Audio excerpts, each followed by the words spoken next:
నమస్తే. శ్రీ గురుభ్యో నమః. శ్రీమాత్రే నమః. ఆదిత్యాయ చ సోమాయ మంగళాయ బుధాయ చ గురు శుక్ర శనిభ్యే రాహవే కేతవే నమః. మనం ప్రతినిత్యం కూడా ప్రకృతిలో బతుకుతున్నటువంటి ప్రతి జీవరాశికి ఖగోళంలో ఉన్నటువంటి ఆ గ్రహాల ప్రభావం అనేటువంటిది పడుతుంది. అయితే ఇది మారుతూ ఉన్నప్పుడు ప్రతినిత్యం కూడా గోచార రీత్యా గోచార ఫలాలు చెప్పుకోవడం ఒకటి. ఇది కాకుండా మనకి ఈ గ్రహాల మార్పు అనేక రకాలుగా ఉంటాయి. ఒక్కొక్కసారి కొన్ని గ్రహాలు వెనక్కి వెళ్ళడం అంటే వక్రగతి అంటాం. ఈ వక్రగతి దగ్గరికి వచ్చేసరికి వాటి వల్ల ఫలితాలు మారుతూ ఉంటాయి. అలా ఈ వక్రగతిగా వెళ్ళడము అనేటువంటివి ఎలా ఉంటుంది అంటే, నిజం చెప్పాలంటే మనకున్న గ్రహాల్లో సూర్య చంద్రులు ఇద్దరికీ అసలు వక్రగతి ఎప్పుడూ ఉండదు.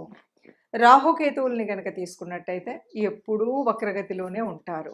ఇక మిగతా గ్రహాలు ఏవైతే ఉన్నాయో అవి అప్పుడప్పుడు వక్రగతిలోకి వెళుతూ ఉంటాయి. అవి మనం పుట్టినప్పుడు వక్రగతిలో ఉండొచ్చు, లేదా ఇలా మధ్యలో వక్రగతి వస్తూ ఉండొచ్చు. అలా వక్రగతి వచ్చినప్పుడు ఫలితాలు విభిన్నంగా ఉంటాయి. అలా ఆలోచించినప్పుడు మనకు ప్రస్తుతం శని వక్రగతిలో నడుస్తుంది. అదేవిధంగా 2024 ఆగస్టు 6 నుండి 26 వరకు దాదాపుగా ఈ మధ్యకాలంలో బుధుడు వక్రిస్తున్నాడు. సరే, అన్ని గ్రహాలు వక్రిస్తున్నాయన్నారు కదా.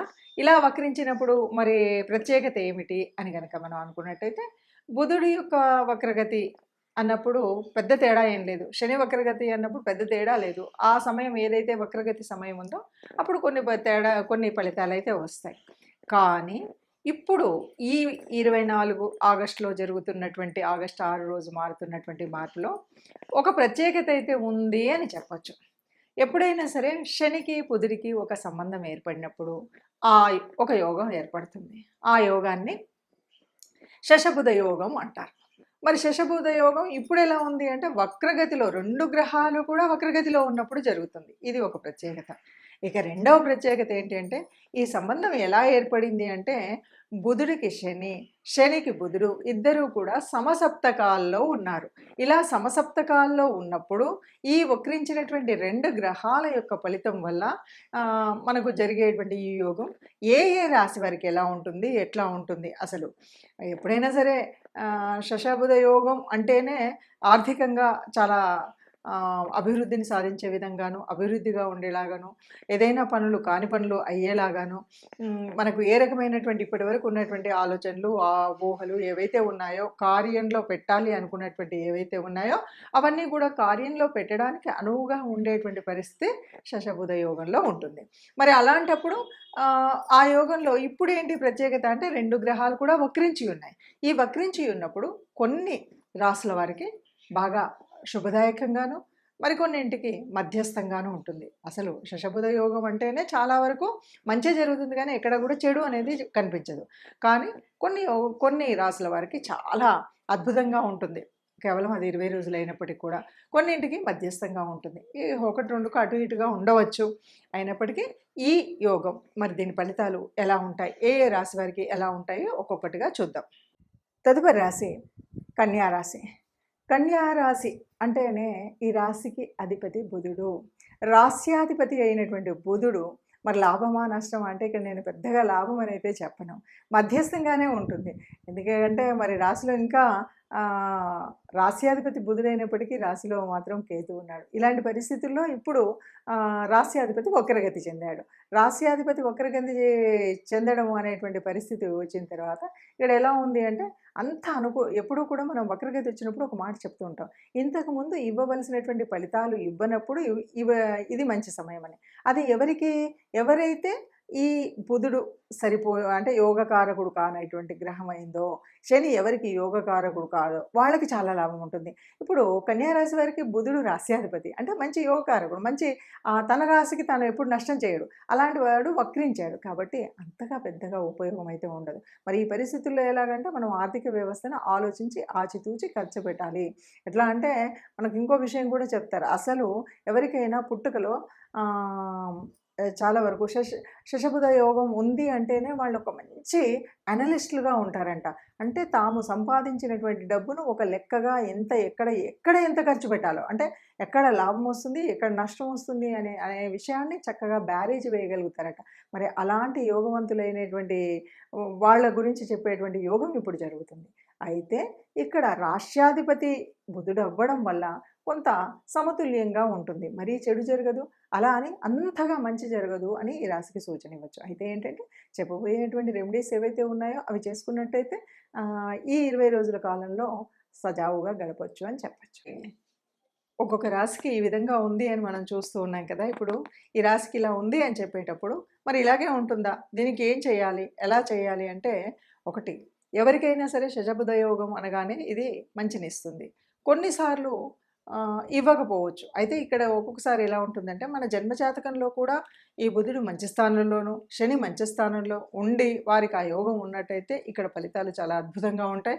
ఇప్పుడు జరగబోయే ఈ 20 రోజుల్లో అద్భుతమైనటువంటి వారి అంటే ఫ్యూచర్ ప్లానింగ్‌కి మంచి ప్రణాళిక వేసుకోవడానికి చక్కటి కాలం. ఎందుకంటే బుధుడు అంటేనే ఆలోచనా శక్తి. ఆ ఆలోచనని కర్మరూపంలో పెట్టేటువంటి వాడు కర్మకారకుడు శని.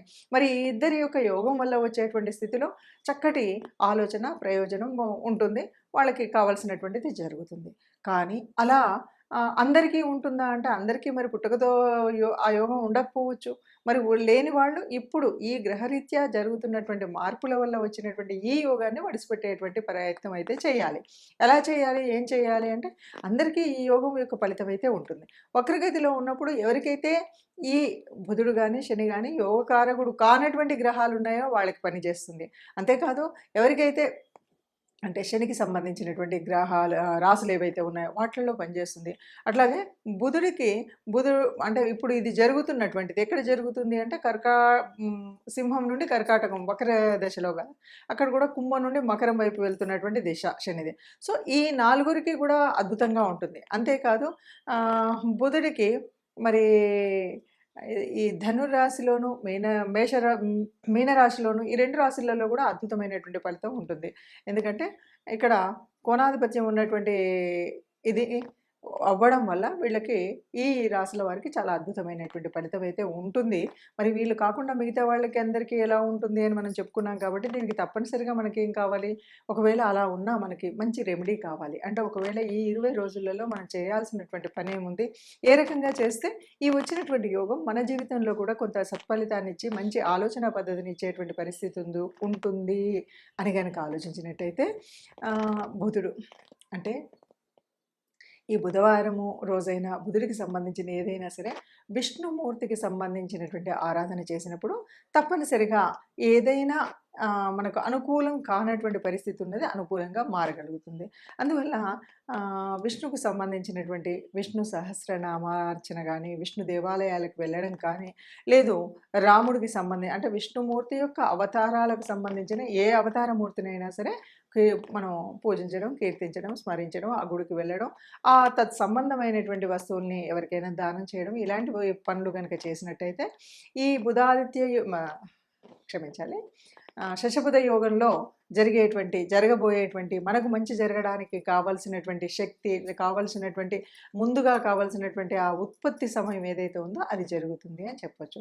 అందుకుగాను చేయవలసినటువంటి రెమెడీస్ అంటే ప్రత్యేకంగా ఏమీ లేకపోయినప్పటికీ విష్ణు దేవాలయానికి వెళ్ళడం కానీ, విష్ణుమూర్తిని అర్చించడం కానీ, విష్ణు సహస్రాన్ని వినడం కానీ, వీటితో పాటు విష్ణుమూర్తి అవతారమూర్తులైనటువంటి ఆ అవతారాలు ఎత్తినటువంటి అవతారంలో కృష్ణావతారం అవ్వచ్చు, రామావతారం అవ్వచ్చు, మీకు సంబంధించిన ఎందుకంటే రాముడు కొంతమందికి ఇలవేల్పుగా ఉంటాడు, కృష్ణుడు కొంతమందికి ఇలవేల్పుగా ఉంటాడు. అంటే మీ ఇలవేల్పు ఎవరైనా సరే, మీ ఇష్టదేవత ఎవరు ఉంటారో వారికి అనుగుణంగా మీరు దానికి అనుబంధంగా ఉండేటువంటి దేవతా ప్రార్థన చేయడం మర్చిపోకూడదు. ఆ దేవాలయానికి వెళ్ళడం మర్చిపోకూడదు.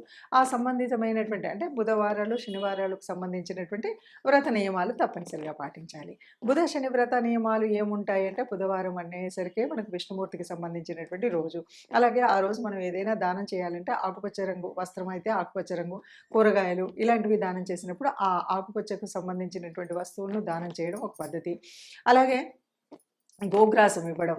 ఇంతే కాదు, మరి శనికి సంబంధించినంత వరకు మనం ఏం చేస్తామంటే, శని అంటే వృద్ధులకు సేవ చేయడం, ఎవరైతే కర్మచారులు ఉన్నారో వారికి కావాల్సినంత ఇంత ఆకలి తీర్చడం కోసం చేయాల్సినటువంటి పని.